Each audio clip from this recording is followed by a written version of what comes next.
What's going on, everybody? Happy Monday. Hope everybody's having a great day. DC, JT, and I talking some baseball today. We got 8 games, supposed to have 9 games, and Philly and the White Sox was postponed. That was the only game that was at 7:10 Eastern, so now lock is actually later than usual, 7:40 Eastern today. NBA locks at 7:30, so a little time today. DC, got to throw it to you first. You were at the fights this weekend. We talked a little pre-show. Your boy Dustin Jacoby, not the outcome you wanted, but some pretty cool fights you guys saw. How was your weekend in Kansas City? Yeah, it was definitely a good time hanging out, despite, of course, disappointing loss for him and kind of his camp in general. So that sucked, but it was a really fun time overall. Just got back here a couple hours ago, so kind of catching up to MLB. Played over the weekend, but obviously not following as closely as I normally do. And like you said, we got an extra 40 minutes here or so compared to normal for a lock, which will come in handy. Kind of getting the core plays in, all that stuff before a lock here. So yeah, excited to be back. Another week of baseball, of course. Baseball season, it's a long one. So yeah, no breaks. We'll get to it. NBA season going on, of course. My Timberwolves, I got to, of course, watch them disappoint last night, kind of as expected, I thought. But yeah, back to baseball today. Excited to break down with you two guys. Yeah, your team wasn't the only one that disappointed. My team over here, not fun either. Hopefully, Giannis is all right. Yeah. JT, what's going on, man? How's baseball been treating you? How's this Monday going? Yeah, it's a good start. It's a beautiful day here in Atlanta. I can feel we have spring for like maybe 10 days, and so we're in that 10-day springtime here. Went out for a nice run this morning. And yeah, DC, next time you go to Vegas for the fights, just hand off your Coors to someone, all right? Because the most tilting thing about yesterday's slate was the 12,000 fucking people coming in to, DC, are you still staying on Matt Boyd? And I'm like, my man made this core at 4:30 in the morning in Vegas. I'm sure he's playing it somewhere, but he's not worried about whether or not that game gets rained out. It's just he's not. So next time you go to Vegas, talk to Daddy JT. We'll clear it up. We'll get you off the course, give you a full weekend of rest, because the people, and I understand why, you're very good. The people need your takes, but they also need to know when you need a little bit of downtime. So we're going to clear that up next time. Because I did get him out of the course in time, 10, 15 minutes to go there. I did end up playing him on a FanDuel team, which they made me sweat it out. The reason I wanted him, I got a whole bunch of good offensive pieces. And then they made me wait like 6 hours. They had a rain delay, and then finally got rid of the game. So it was a very bizarre thing, because there is one point to be made, which is rain delays in particular this season going to be a little bit different, because a lot of these teams are only going to that city one time with this new balanced schedule. The negative side here is, like, what the fuck were they doing? These two teams aren't going anywhere. This game isn't going to matter. It doesn't matter if you play this game. And then one last thing, DC, I want to get your take on this, because I thought for sure it's late now. It's almost 5 o'clock on the East Coast. I was 100% certain poor Luis Cessa was getting DFA'd today. What they did to him yesterday, it was good for JT because I had a lot of Phillies, but letting him die like that on the mound, as an old pitcher and as a human, very, very sad to see. I thought for sure they were just trying to get their money's worth, but no, looks like he's still there. He's still going to get a paycheck after that performance. Yeah. One of the reasons I wanted to play Boyd was to get some of those big Philly bats. What do you have, 9 runs in the first inning, and they just send him back out there he pitched like 4 innings. It wasn't until like the third time around that they started to smash him. But they finally had a little bit of remorse, a little bit of empathy, and seriously, you could see the poor guy head in his hands on the bench after he got pulled. And I'm like, man, that's a tough way to go out. Definitely a tough way to go out. We got a little better pitching than that today on today's slate. Ownership looks very concentrated. We'll dive into it. I will say hi to some people in YouTube chat, though, before we talk pitching, then go game by game like always. But we got We the People, Go Collect, Jay Burton, Matty Ice, Derek, Clayton, JT Hayes, our guys in there. Ping Pong's in here, No Stop, Riley Golf Pro, Roger Allen, George, Al, Baho Jenkins, Derek. Appreciate all of you hanging out with us. All we ask from you guys is the like button. When you do hit that like button, big red subscribe button next to it. Lets you know every time we go live. We have shows for all different types of sports over here at Run Pure Sports. Free content on the YouTube show, premium content all the time as well. Uncle T hit me up, said the playbook's up tonight. We got NBA and MLB countdown, big prize pools. They talk both sports on the premium show. So use title 15, gets you 15% off. Don't know if it's JT Hayes or just JT. So I'll say title 15 today, 15% off. We'll talk pitching. DC, I'll start with you. It looks pretty concentrated today. Everyone's going to play Jacob deGrom, 10.1K. Should be 12.1K. And Corbin Burns, I think, is the SP2 everyone gets to. 8K and up, I'll say. We'll go tier by tier. 8K up, then 8K below after I get to JT too. But are you eating the chalk, getting different at bats? What do you see 8K and above? Yeah, I think it's pretty tough to get away from Jacob deGrom today, who, again, we'll see how long it lasts with the health. But right now, he's good to go. 92, 98 pitches, 6 and 7 innings in his last 2 starts. He just faced the same KC team last time out, dominated them, 9 strikeouts, no walks. So you could give up a couple of runs, but 7 good innings out of deGrom. Maybe not, quite back to the level that we saw in 2021. I mean, there was a stretch there where he was getting like 12, 13 strikeouts. Nobody could score a single run off of him. I don't think he's quite all the way back to that, but he's still obviously in the very, very top upper echelon of pitchers, top 3 guy. I think no question about it. And there's really no reason to kind of expect anything other than another awesome outing from him. Up against this Royals team that they got some talent at the top. Obviously, Bobby Witt, Melendez, Pasquantino, Perez is like decent top 4, but man, it falls off a lot after that. Pretty good place to pitch in Kansas City. And like you said, he's just way underpriced, especially when you consider kind of what we've seen for a lot of this year, where a lot of the mid-range and pitching, a lot of landmines, just generally speaking for pitchers in general this year, but especially when you get away from the top guys. So I think that, has created a further separation between kind of the true aces and everybody else. And like the pricing has gone the opposite way of that, right? We've seen these guys kind of $1,000 cheaper on DraftKings than we saw in the past when, like you said, I don't know if he would have been 12.1, but you could argue he should have been. You could argue he should be. And for sure, like over 11K in the past for a guy like Jacob deGrom in a matchup like this. So, yeah, I think this is chalk that you probably do want to eat. I think past deGrom, though, then you could start, making some cases to go a different direction.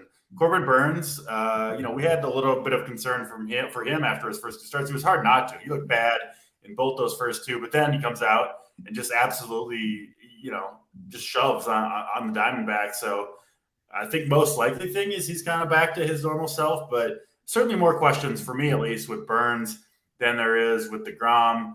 Kevin Gausman has had 3 good starts in a row, but he has to go on the road to face Houston. So I don't love that matchup, but still certainly an option. Javier, he's been a little shaky to start it off. I don't think I want to pay that $9,200 for Javier. Would certainly go Burns over Javier. Dustin May's been good, but not the best matchup in the world against the Mets. And then Max Fried, I think, is at least somewhat interesting, making his return.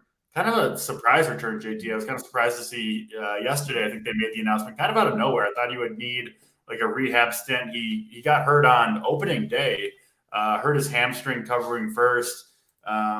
Missed some time. I thought he would go down to pitch, a simulated game or in the minors, but I don't think he did that at all. So I guess you got to assume he's good to go. But I am a little concerned about the pitch count or maybe velocity being down, just a second start of the year. So a little bit concerned about that. And then, once you get to the cheaper guys, we'll talk about some of these guys, I'm sure, but certainly question marks at the very least surrounding all of them. So to me, deGrom does stand out as kind of clearly the best pitcher, the best play on the slate. I like Burns second, but I can see making some arguments to go a different direction and maybe perhaps save some cap as well. So we'll talk about the cheap guys too, but yeah, deGrom for me does stand out above the pack as the SP1 today. Yeah, I like it. Someone in chat said, fading deGrom in single entry, would you consider it? JT, I'll throw that to you. I mean, 70%, he could be 75% in some single entry stuff, but is underpriced for sure. 8K and above. Talk a little bit about your boy Max Fried too. What do you like at pitching? Yeah, so for DeGrom, I mean, single entry, I'm seeing, 63% ownership just generally. I think single entry, that probably goes up to, what did we see? There was a pitcher last week that crested 80% ownership in single entry. I think he could get there in single entry. So look, you're taking on 20% of the field, right? That's where you're trying to get your edge. It's not going to work all that often. The way it works with DeGrom in the past has been, just speaking of him historically, he only has a couple of bad starts a year. I think what you're really doing there is taking a chance that maybe he tweaks something and leaves the game early. And that's just a chance that I'm not going to be taking here tonight. It's a good matchup. I haven't seen the weather in Kansas City, but it's been cool in the Midwest and a little bit windy. So I think he clearly is the number one pitcher. We saw Corbin Burns beat Corbin Burns again in his last start against Arizona. He gets a Seattle team that does have some swing and miss. I mean, I like the Seattle team in general, but I think that's a good environment for him. Javier is the interesting guy here because he's coming in at 20% ownership, and we know the upside, right? And we know that he's shown the upside in matchups against tough lineups. Shut down, I think, a 4-game stretch last year with the Yankees and a couple of other teams. This Toronto team has looked bad, like not good offensively the last week and a half. And I'm more fine taking chances on Javier than I am with Gausman, who had I wouldn't even say very good. He had good performances against Detroit and Kansas City, a steep upgrade in competition to Houston. I actually think the Houston bats here are a little bit interesting with how porous that Toronto bullpen has been. And then you go down a little bit, and I think that once you get down there, like Hayden Wesniewski is showing 17 to 20% ownership. I don't really know why. He had a couple of decent games last season. And again, it was a wind game. It was a weather game in Wrigley. I was actually there with Steve Boynton. But, man, he got shellacked his last start out. And I just don't know if at 6,300 the price point is really where I want to go. So I'm definitely going to be under the field there. And then Dustin May, a couple of good starts, a couple of really bad starts. And 8,400, this is a guy with the talent to shut down any lineup. But, I mean, is tonight going to be that night against the Mets? The Mets have been hitting well. Of course, they just come out of Oakland. You see all the runs scored in Oakland. You cannot tell me, DC, that the balls haven't been changed again. There's just no question in my mind that we are back to the happy balls, and that's fine. I like offense. But I think that'll play into something that we'll talk about when we get to Coors later on. There's really no hidden gems here that I see below these price points. I think you could take some stabs on Flaherty. You could take some stabs on David Peterson against the Dodgers offense that hasn't looked like it's gotten it together, but they are very dangerous. So I think the plays for me that I feel most comfortable in are going to be up top with DeGrom, Burns, and Javier. And then, maybe taking some stabs in multi-entry at some of these cheaper guys. I know there's going to be people that want to play some of these 1% owned guys. And I just don't know if I see it. There is one that I'm slightly interested in, but we'll get to that when we get to the lower price pitchers, the lower tiers. DC, we'll talk lower tier right now. I really don't see much ownership getting here. Hayden Wesniewski, as JT mentioned, I think if people do go down, probably is him. But yeah, maybe like 10%, somewhere around there. Really think people are going to stay up in the upper tier. Anyone catch your eye? Someone mentioned Jordan Lyles. They don't like this Texas lineup they threw out. What do you like below 8K? Yeah, I think Wesniewski, anybody facing Oakland, right? I think it's going to be interesting when they're cheap. He had some hype around him coming into the season. Had a strong finish to last year. I think, some smart pitching people thought he was going to take a step forward, be pretty good for the Cubs. Like, the first two starts have been very bad on the surface numbers, and arguably even worse when you dig in a little bit, just not missing any bats at all. Like, two really, really bad performances. Now, it's just 2 games, right? We're still early enough in the season where, you can have pitchers have bad games. And if you happen to open your season just kind of randomly with 2 of your, worst games of the season, it's possible it's possible Corbin Burns had his 2 worst games of the season already. And so the sample sizes are so small that it's at least possible he rebounds 6,300 against Oakland. I'm not going to do it. Just the underlying metrics are too rough for me with him, but I do get why people are playing him. Personally, going to try to go elsewhere, but like JT said, it's really hard to make a strong case of like actually liking any of these pitchers, right? It's more about like, for me, I guess I would want to get away from, if I'm going cheaper, a chalky Wesneski and play something else, right? Just because he's not a pitcher I believe in. And I don't know, like a David Peterson, I think will be lower owned than Wesneski. I think I like him a little bit better at 6,800. Flaherty, after that first start where, walked 7 guys but got away with it. Next start, he walked like 6 more, but the velocity has creeped back up, and he actually did do pretty well both on the surface and metrically in Colorado in that last start. So Flaherty at 7,800, I don't think is the craziest place to go. I bet he'll be somewhat low owned as well.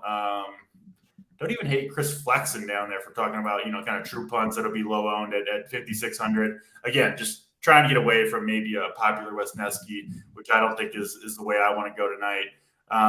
But yeah, it's tough down there. I think David Peterson probably my personal favorite, but even him, I'll be honest, I don't feel super great about it. The more we talk about this, that DeGrom Burns combination, and then just maybe try to get different elsewhere, right? All these pitchers that we don't like, that we're not really willing to play. Well, that means that there's a lot of different offenses that you can certainly go to, and that does seem like maybe the smarter way to get different tonight. I will say with Javier, he's had a pretty soft schedule in these last 2 games against Detroit and against Pittsburgh, two of the better matchups that you can have for a pitcher. Really hasn't been great. Not missing the same amount of bats. Velocity's down a little bit. I'm wondering if he's a guy who the new rules, pitch clock, and that thing is kind of affecting more than others. So, yeah, I think I'm probably off of Christian Javier in favor of Burns and maybe even Dustin May. But I certainly get why people would go to him as well. Toronto, like JT said, hasn't been clicking on all cylinders quite yet.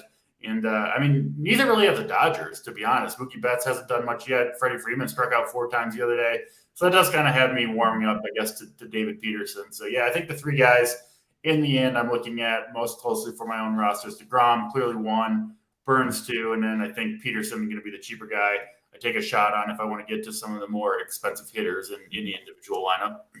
I like it. Yeah. JT, we'll go to you for bottom. You said one guy kind of stood out, then give your top 3 pitchers. But how I see it is I got no one down low. I think there's enough. Play Jacob deGrom, Burns, Gossman, Javier, something like that as SP2. And then there's enough ways to get different with bats today. That's for sure, outside of Coors, I think. So, JT, who was that one pitcher you were hinting at? Give your top 3 to wrap up pitching. Yeah, and to be clear, we're not talking about going all in. We're talking about multi-entry. Who am I going to have that I might go a little bit more than the field? And actually, it is Jordan Lyles. He's showing 7%, 5,400. That's a significant decrease. And look, Jordan Lyles is not a guy who you're looking for 35 points out of, right? At 5,400, you're looking for 18. And he can get you 18 in this matchup. He can get you 18 in other matchups. He can also get lit up. So, that's the risk you're taking. But he's been decent-ish the last couple of years. So I'm not surprised to see him get another contract here. 5,400, he's probably the punt that I would say if he's 7% of the field, or if the field is 7%, I'm comfortable going to 12 or 13 if I wanted to stack up one of these more expensive teams. And really, they're not in Coors, they're elsewhere. And the ball's been flying everywhere. So I think that's something that I'm going to be looking at as well. I like it. Who are your top 3 pitchers, JT? Then we're going to get to game by game. I've got my top 2. It's DeGrom and Burns. After that, I will take some shots on Javier and then probably David Peterson. I don't love it, but there's some metrics there. His price point, his K-prop is 5.5. So, again, at that point, you're looking to get better offenses, and you're saying, I'll live with my 15 to 18. So I think he comes in 3rd for me today.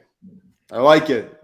Big, great breakdown from these 2 guys, the 2 baseball gurus over here. Great breakdowns from them at pitching. For me, I'm playing DeGrom. I think pairing him, like I said, Javier Gossman or Corbin Burns. Fade Coors, and that'll be different already for bats. So I think fading chalk pitching is worse today than fading chalk backs.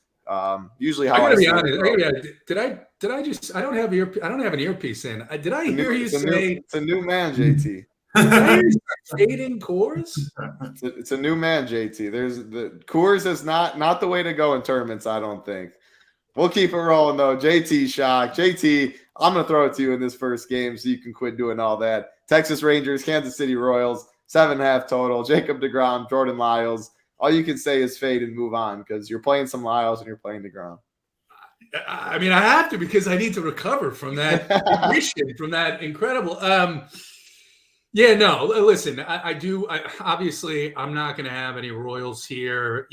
I just don't think it makes sense. The wild can happen every now and then. I just don't think this is the time it's going to.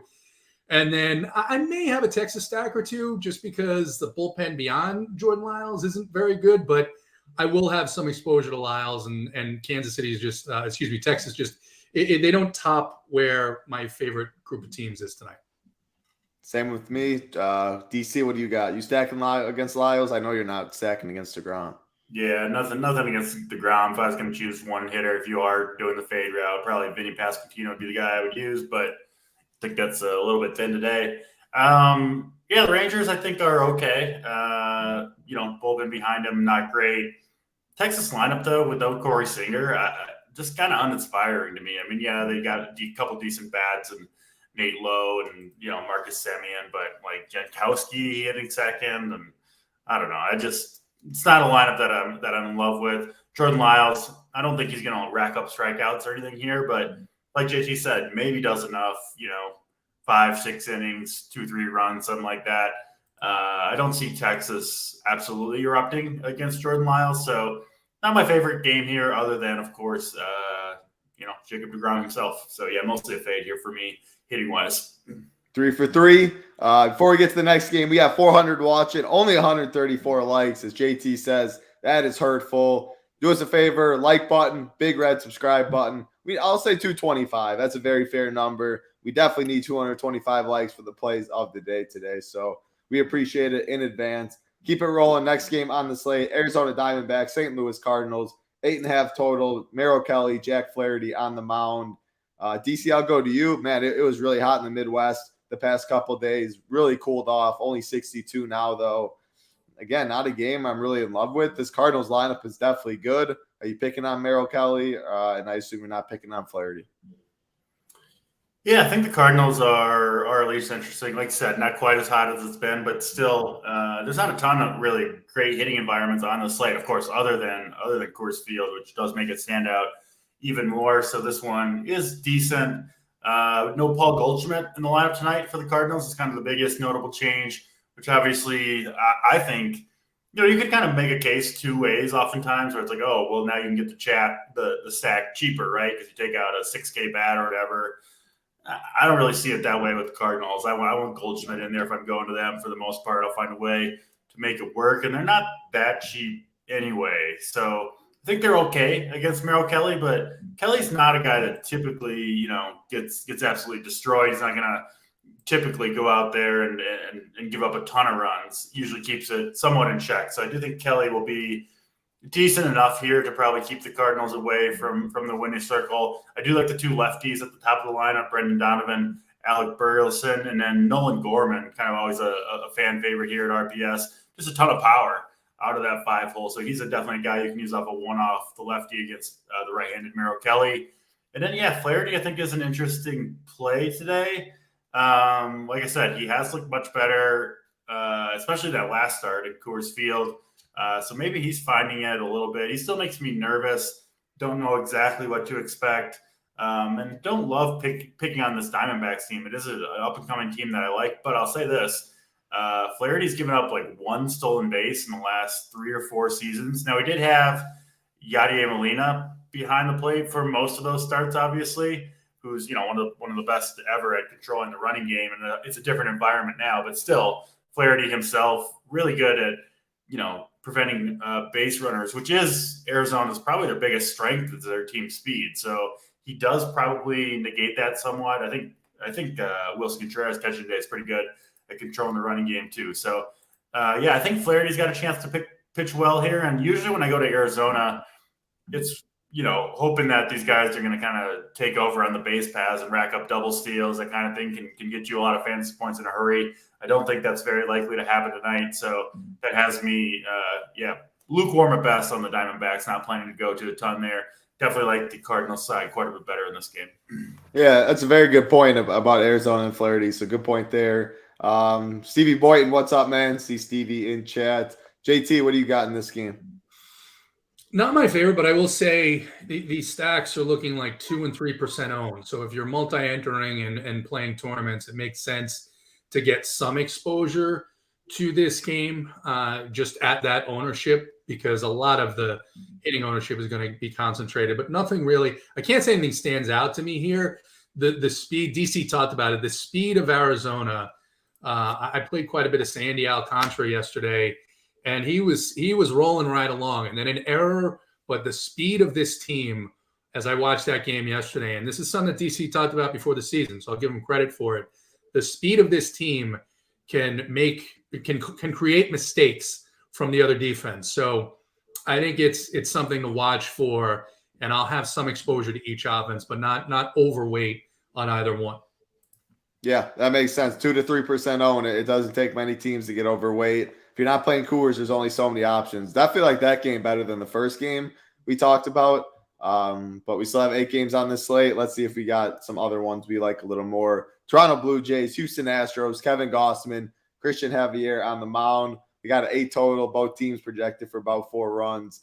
JT, I'll go back to you. 2 solid pitchers on the mound. Gausman will get some ownership. Javier might get a little ownership too, but it's not like you're getting the most leverage. You're not picking on the chalk pitchers. That's Burns and DeGrom. You go into anyone in this game. Yeah, Houston at 2% is just, I can't stop staring at that ownership with Gausman coming off games against the Royals and the Tigers, and now just a significant increase in competition. And that Jays bullpen, I mean, it just is an opportunity here to take some chances on Houston here. So I'll definitely have much more than 2% of the field on Houston. And then Toronto, I talked about the upside of Javier, but he can get wild. And, Toronto is that team where you want to be on them when they break out of their slump. And they've been slumping here for a little bit. So while I'll have some Javier, I also think it makes some sense to take some chances with this Toronto power. So probably not a ton, but they are a team that can break a slate. So both of these teams, in fact. So again, low ownership here again. So yes, definitely have some interest in the offenses, more so than the pitchers, although I will have some Javier. Yeah, I like this game. I think this is the game stack. If you're not going to Coors, I think, man, I love stacking Houston, love stacking Toronto. Cheap pieces on both sides with some expensive bets to build around. DC, I hope you like it as well.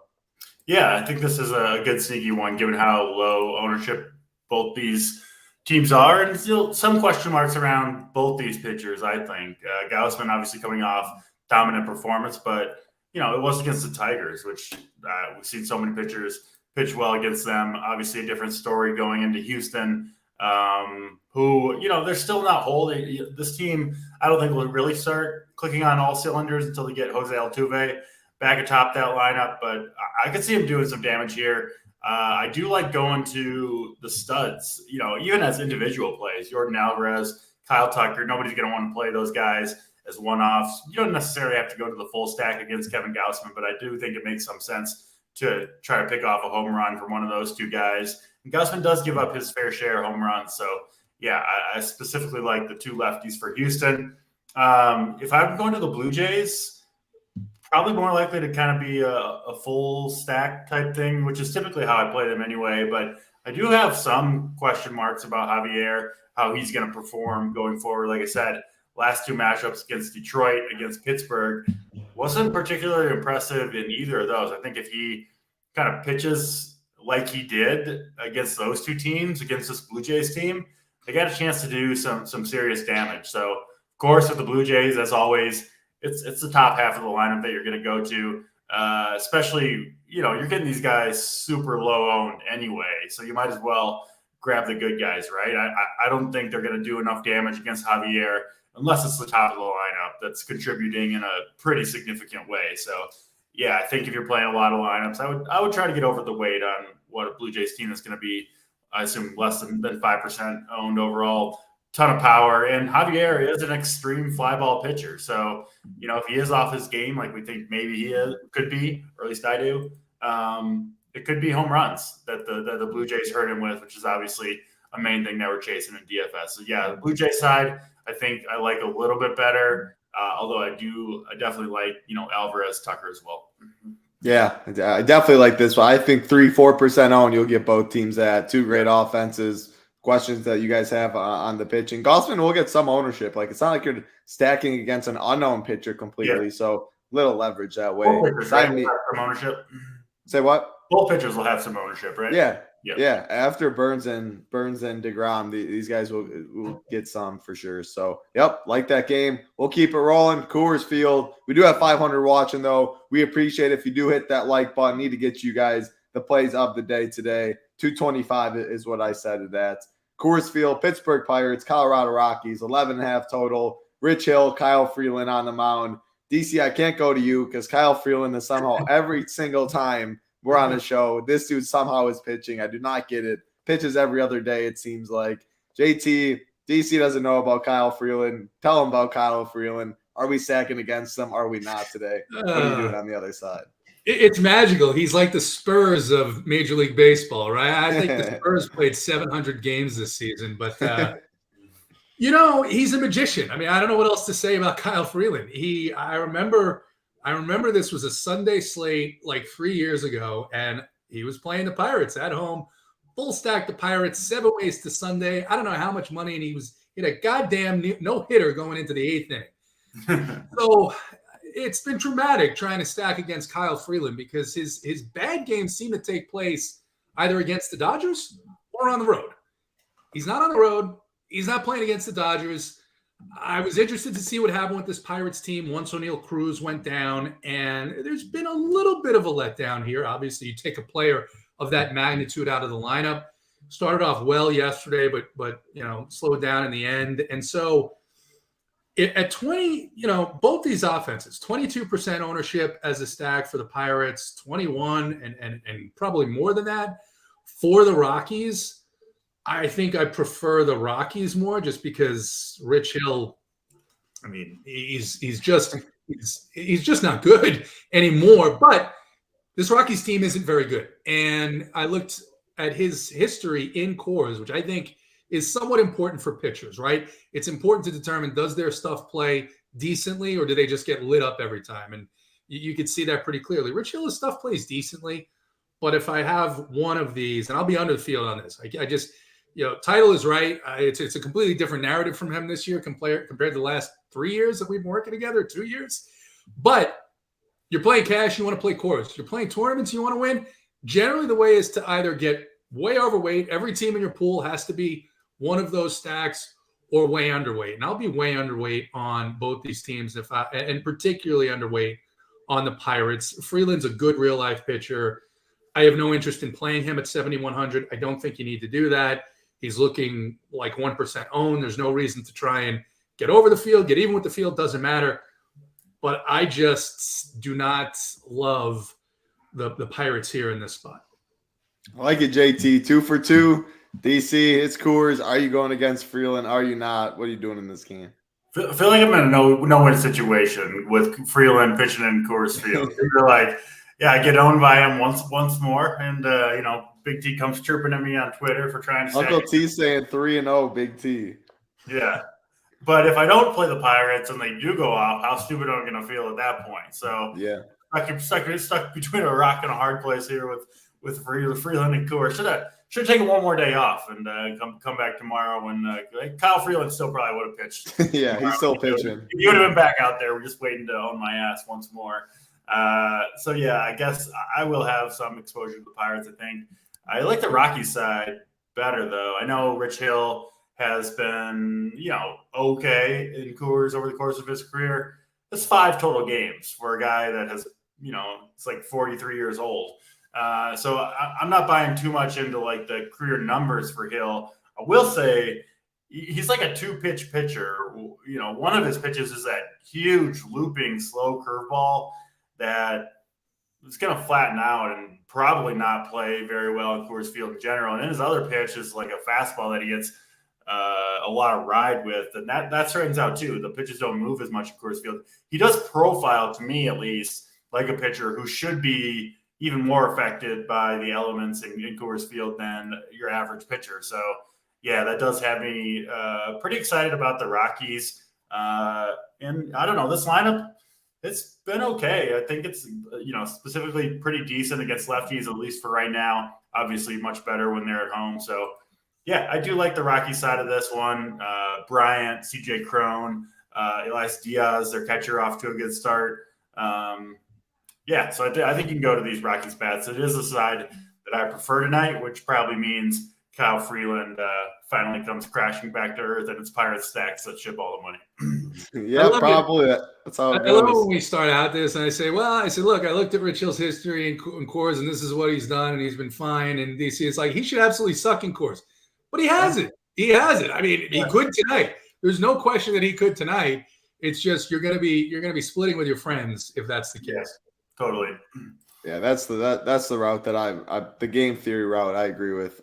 And liking, that's quite the stat. That's what we call not great, not very good for Big Rich Hill. 1 strikeout in 10 innings. We'll keep it rolling though. Coors Field. If you do play Coors, that's where I think you play Javier Gossman maybe together, Javier Peterson or something like that, Jordan Lyles and Corbin Burns, or you got to get different at pitching, I think, if you're going to fully stack Coors. Like Kyle Freeland with your Rocky stack. There you go. There you go. Play Kyle Freeland. I mean, Big T might have him in the core. We will see about that, but we'll keep it rolling. Milwaukee Brewers, Seattle Mariners, Corbin Burns, Chris Flexen on the mound, 7.5 total. DC, do you want to get the leverage picking against the second chalkiest pitcher? Do you want to go and pick on Chris Flexen? What do you got in this one? Yeah, not gonna sack against Corbin Burns. I do think you can definitely play specifically Jared Kelenic, who, man, he looks like he's finally figured it out, just absolutely crushing it so far this year. I do like him in the 6 hole at 3,300 if you're not on Corbin Burns.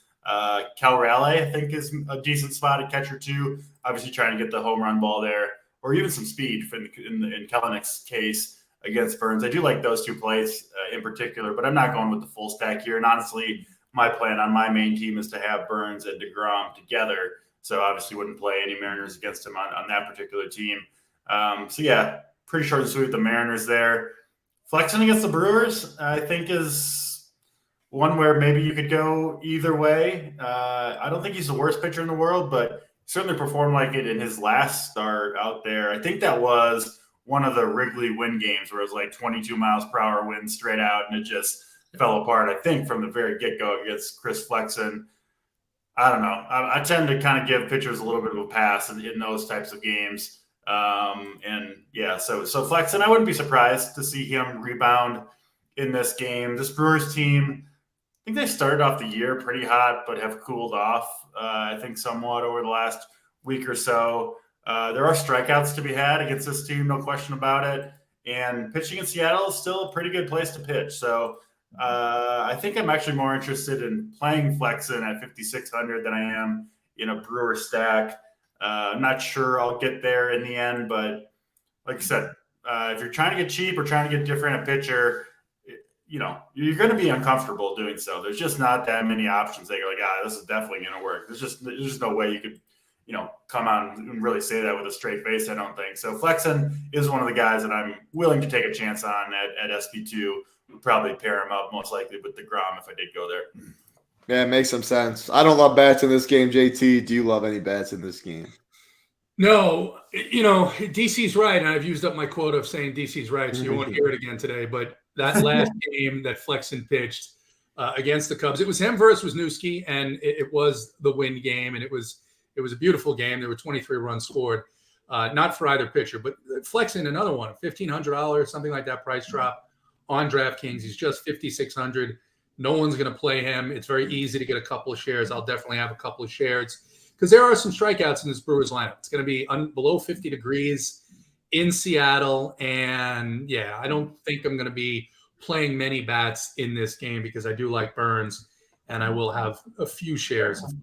If anyone saw me make a funny face there, I thought I had switched my metrics page over to Chris Flexen, and I was looking at some of the underlying results from the first 3 starts. And I was like, "Whoa, Flexen was looking pretty good." And then I went to like the pitch velocity, and I'm like, "No, that's still Jacob deGrom." Flexen's out there. So that's why the more you were looking, you're like, "Yeah, I might play some Chris Flexen." This is all JT was talking, but yeah, it's just like. Okay. Flexen is not the former Met that throws. No, yeah. Can we get different by playing both 10K pitchers with the Pittsburgh stack? I mean, play the bottom of the order. I mean, I haven't been listening to a word we've been saying, but maybe you'll be different. I mean, I guess you got Gausman instead of Burns, so you're little. But if you're playing that Coors stack, I mean, if you're playing Coors and Jacob deGrom, you're sharing a lot of the same lineup with a lot of people. Gausman's going to be. I mean, I don't think I'm going to have much Gausman, if any, but he's going to be 13% owned. So to answer the question, that is getting somewhat different. What I would do is you're going to have to play other players, right? Maybe a secondary 2 or 3 man stack, and that's where I would try and go to one of these lower owned spots. We've talked about a couple of 2 and 3% owned spots where the offenses have significant power. St. Louis, Houston, Toronto, Arizona with all their speed. That's what you would do, because I think a lot of people are going to see those 2 6-run totals in Coors, see that it's the Pirates, see that it's the Rockies, and that it's Rich Hill in particular, and they're going to go full send 5-2, 5-3 on a Rockies-Pirates stack. And that, to me, is not the way to go. I like it. We'll keep it rolling. 225. I set the likes very low. We got about 550 in here. If you joined us and you haven't hit the like button yet, we appreciate if you do. Also, big red subscribe button. We have, I believe, Holden, JSU, Big T, talking MLB and talking hoops today on the premium show. It's a Monday through Friday show. Playoff start tonight, 7:30. MLB lock a little later than usual, 7:40 Eastern. So a lot of money to be made. All of our content up at Run Pure Sports. Promo code TITLE15 get you 15% off. 3 games left on the slate. Atlanta Braves, San Diego Padres, Max Fried, Ryan Weathers on the mound. 8.5 total. Not even 60 degrees in San Diego, DC. You going anybody in this game? You stacking either team, I should say. Kind of waiting for it to warm up in San Diego, right? It's been kind of this 55-degree weather all year long. It's a relatively tough park to hit in, even when it's like kind of the normal 70 degrees or whatever. So, yeah, we've seen in general some pretty low-scoring games in San Diego. I do like this matchup for the Braves. I think they're going to be particularly dangerous this year against left-handed pitching. We've seen Acuna, Riley, now Sean Murphy has been on fire recently. Ozzie Albies, of course, smashes lefties. They finally got Vaughn Grisham back into the lineup. So, yeah, I'm definitely going to be in on the Braves here against Ryan Weathers, who isn't any good. Obviously, wish the weather was a little bit better, but, it's just kind of an average hitting park tonight because there's nowhere really outside of Coors Field to go to for great hitting conditions. So, yeah, love the Braves, not playing any Weathers. Definitely prefer, that kind of 1 through 6 stack and maybe leave off Olsen. He's been crushing it against righties, but really, really bad numbers so far for the most part against lefties for Olsen. So, yeah, I like the right-handed power for the Braves at the top of the lineup. I think my second favorite stack today. So I'm in on the Braves. Talked a little bit about Max Fried. We don't really know what to expect. I'm personally not expecting a dominant outing here. I think he'll be good, but my guess would be 5 or 6 innings, a couple runs, 5 or 6 strikeouts. Just kind of the kind of outing that you don't necessarily love in DFS if you're rostering him, but certainly not going to get the job done, I don't think, stacking against Max Fried, who rarely ever gets blown up. So Fried versus the Padres, I'm kind of skipping out on both sides of that matchup. But yeah, I do really like this Braves side, obviously.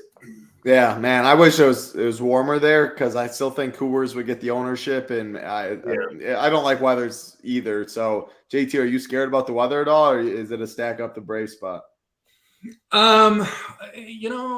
I mean, weather hasn't seemed to matter as much when you get these pitchers that historically haven't been. The thing with weather is he has added some velocity. He hasn't been as terrible as he has been in the past. He actually had a good start. Good for him is relative, but a decent start on the road against the Mets. The Braves so far look like just a different tier of offense, though, than he's faced and than many pitchers have faced thus far in the season. Yeah. So, look, they have the third highest total tonight, and they're coming in as only the fourth highest stacked team. So that's a clear leverage opportunity to take advantage, and you get one of the more powerful teams in the league. The Padres as well. That bullpen has looked a little bit rough in the early going when they get behind, particularly. The Brewers did some damage against that bullpen over the weekend, so perhaps you get even some tired arms. So yeah, I'm behind the Brave stack. I'm not going to have any pitcher. San Diego looking like very, very low owned. This Atlanta bullpen, though, it's been shown so far in the early going this season, it's not a team you want to stack against because they will shut down rallies. They will shut down the big game. But, I mean, there are worse things you could do. They could take a shot on a couple of lineups with the 1% on Padres. I like it. Bill Miner talking about when Tatis returns the lineup. That'll be fun for San Diego. Fun for baseball. Always nice seeing Tatis. It'll be fun for the 2 weeks he's healthy until he hurts himself playing ping pong or gets in a motorcycle accident or something. These guys just don't change. They just do not change. Well, hopefully he's in there a little longer. Ping pong, though, he wants nothing to do with DC and Mangone on the ping pong. Doesn't want anything to do with the Chinese grip, I'll tell you that much.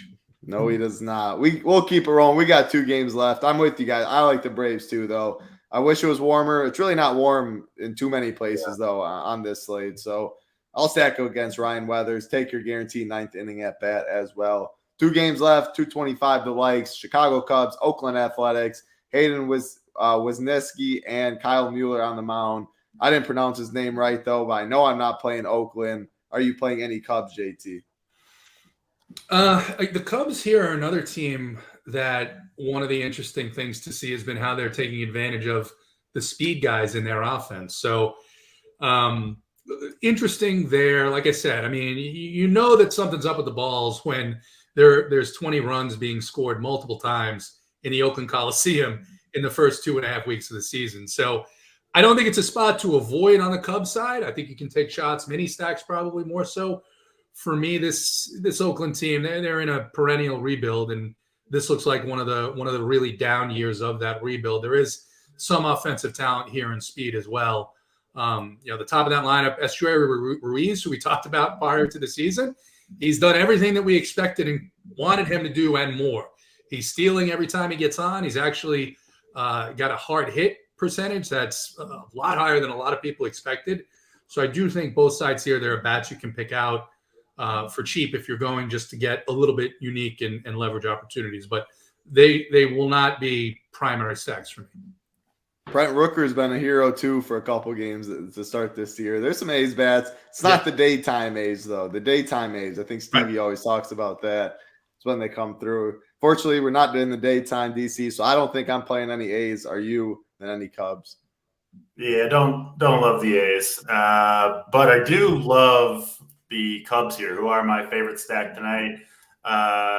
It's going to be a theme for me going up, I think, against the A's. I did write about it a little bit on Saturday, I think.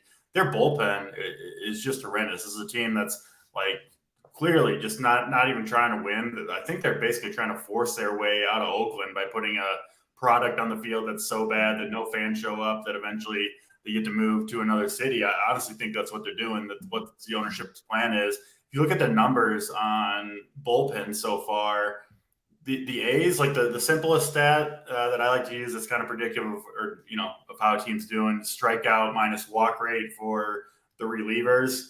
The A's are sitting at 0.6%. So almost as many walks given up as strikeouts. And if you think about stacking against a team, against pitchers, that's kind of what you want, right? The team's turning the lineup over. They can't strike anybody out. Balls are in play. You're hoping some of those balls obviously find holes and the stack gets rolling and they all, they're all correlated. They all score runs together. There's a bigger difference between, the A's, who are dead last in the league in strikeout minus walk percentage, and the second worst team than there is between the second worst team and the 15th team, Like they are light years behind even the 29th ranked worst bullpen in baseball. Just absolutely horrendous. So what we see against the Mets on, I don't know, it was Friday or Saturday, they walked like 14 hitters. They haven't had a day off, I don't think, in 5 or 6 days. So they're just burning through their bullpen because they obviously don't have any starters really that can go into deep into games anyway. And then Kyle Muller himself, he's pretty bad too. A guy that's wild that doesn't do much well. So yeah, it's less about loving this Cubs offense. Certainly, the environment in Oakland's not ideal, and it's just picking on a pitching staff as a whole. It's just brutal. They don't have any good pitchers in the bullpen. Even the decent ones they have mostly pitched in the last day or two and probably not going to go tonight, especially if they fall behind. So yeah, this is a situation where, if they can get 4 or 5 runs off Muller in the first 4 or 5 innings, they can really tack him on in the later innings. I think here you get the full 9 inning at bats, obviously on the road for the Cubs. And yeah, they got some power, guys like Mancini, Wisdom, Seiya Suzuki back in the lineup, Ian Happ swinging it well. Nico Horner has been on fire, topped that Cubs lineup all year long.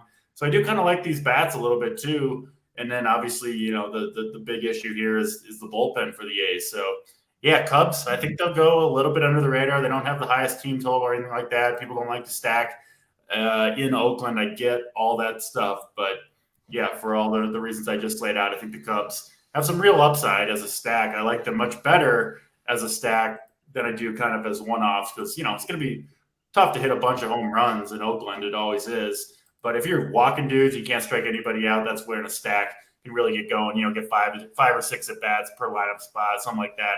I think is possible for the Cubs tonight. Absolutely love it. Yeah, I mean, I don't think they get much ownership. It's not Coors Field. You can play chalk pitching with it. Sign me up for the Cubs. Definitely have more interest now than I did prior to talking to DC. 1 game left on this slate. You guys got the likes home for us. Let's make a push to 250, though. We appreciate it. Almost 600 watching. Hope everybody's having a good Monday. Baseball, NBA playoffs, great sports night going on. So hope everybody does have a good night. Hopefully you guys make a little extra cheese. Last game of the slate, 10:10 Eastern, New York Mets, Los Angeles Dodgers, David Peterson, Dustin May on the mound, 8.5 total. DC, I'll go back to you in this one. You mentioned David Peterson a little bit, so I don't think you're going to play any Dodgers. I don't know. You're more likely to play the Dodgers than the Mets, I guess. My guess is, but tell me if I'm wrong. Are you going to play this game at all? Yeah, Mets side, until further notice, maybe if May falls off a cliff or something like that, maybe that could change. But right now, he's not a pitcher that you want to stack against. No, the strikeouts aren't always there for him, but the stuff is really good. And he's always been extremely difficult to square up, throwing 99-mile-per-hour sinkers. Just the home run rate has been low for him throughout his entire career. Doesn't walk many hitters. Just pretty tough to do a ton of damage off Dustin May. So I'm not on the Mets here. Pete Alonso, what does he have? 8, 9 home runs already. He's been on fire, but this isn't the matchup for him. I'm not going to any Mets hitters. I do like May a little bit, but I'm just not sure that the high strikeout rate is going to be there for Dustin May, which he can still be a very good real-life pitcher, but it's going to be tough to have monster DFS scores when you're only getting 5-6 strikeouts per start. So I'm not sure that changes in this particular matchup against the Mets. And yeah, I think Peterson against the Dodgers. Do you think you can play both sides of this? Peterson is a pretty good strikeout pitcher, but can also be wild. Does leave balls up in the zone. I could see him giving up a home run or two. I do kind of lean the Peterson side. I'm just, not as high on the Dodgers as I am the Braves, the Cubs, Coors Field. So I won't have a ton of offense either side in this game. Maybe a sprinkle or two of the two pitchers, May and Peterson. I like it. JT, cap us off in this one. You getting any bats, game stack, anything? Yeah, this falls into the same category as a couple of these other games where you're looking at 3% and 4% owned teams that do have upside, right? I mean, I think it's worth taking a couple stabs on them as full stacks if you're playing multi-entry. But the one thing that does stand out to me here a little bit, we talked about Peterson's price. The Dodgers historically a little bit less potent against left-handed pitching. And then Dustin May is just too talented to be 1% owned. Now, I felt this way about Sandy Alcantara yesterday. He was fine. He got 19 fantasy points, but they left him in a little bit too long. We know that Dave Roberts is normally not going to leave his pitcher in too long. So I think for 8,400, if you get 20 points out of Dustin May, that might be good enough tonight because it's going to get you a little bit more than you'll get with some of the other guys that are priced in the 10K range. So I will have some Dustin May. I'll have some Peterson and maybe just a couple of stabs here at leverage stacks, but not my favorite game by far.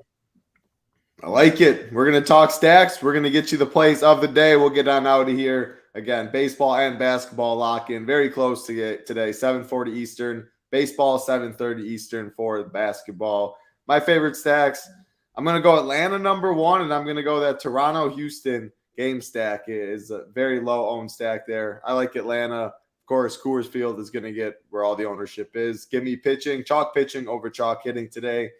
JT, what do you got? Top 3 stacks. Yeah, for me, it's going to be Houston. And then after that, I guess I'll go Atlanta second. And then I am kind of intrigued with a couple of these 2% and 3% on stacks. So let's go with I think the Diamondbacks are cheaper than the Cardinals. So I'll go Diamondbacks as my third. I like it. DC, top 3 stacks. Yeah, I've got Cubs number 1 against that bad Oakland pitching staff, Braves 2, and Rockies 3. I like it. Time for the plays of the day. I'll start with myself first with the SO play of the day. Got to get the graphic up there. I'll go to my favorite stack. I'll go to the Braves. I'll go to the middle of the order. Catcher position, Sean Murphy, 4.4K. DC said he's been getting hot. Hits right in the front, in the heart of the order. I think Elise Diaz gets a lot of ownership at the catcher position, though, so spend up a little bit. And, I really like the Braves today. Sean Murphy will be in my Braves stack. Let's go to the Eiffel Tower, heading to France, JT. The Eiffel Tower play of the day. Who do you got for us? I'll pick one of my guys on the Astros. He's expensive, but he's gonna be low owned, and I just don't think he should be with this matchup. It's gonna be Yordan Alvarez, Eiffel Tower play of the day. I like it. Should be very low owned, that is for sure. Mom's basement play of the day, DC. Cap it off for us. Yeah, we'll go to the Cubs, my favorite stack tonight. Guy with a ton of power. We don't have the lineup yet, so obviously make sure to check that he's actually in there. But he should be. Patrick Wisdom historically crushes lefties, and I wanted to pick one of the Cubs guys out who does have the power to get it out of that kind of cavernous Oakland stadium. So yeah, Patrick Wisdom, Mom's basement play of the day. Love it. Your dong, Patrick Wisdom, Sean Murphy, the 3 plays of the day. Was a fun show. Hit that like, hit that big red subscribe button on the way out. Head over to Run Pure Sports. Use the promo code TITLE15. Gets you 15% off. We'll have a premium show. All of our baseball, basketball content will be up. Golf is always, NASCAR is always going on. MMA is always going on. Great time to join. Let's see some RPS logos up top. Good luck tonight, everybody. Have a great night. For JT, DC, I'm Titletown. Good luck, everybody.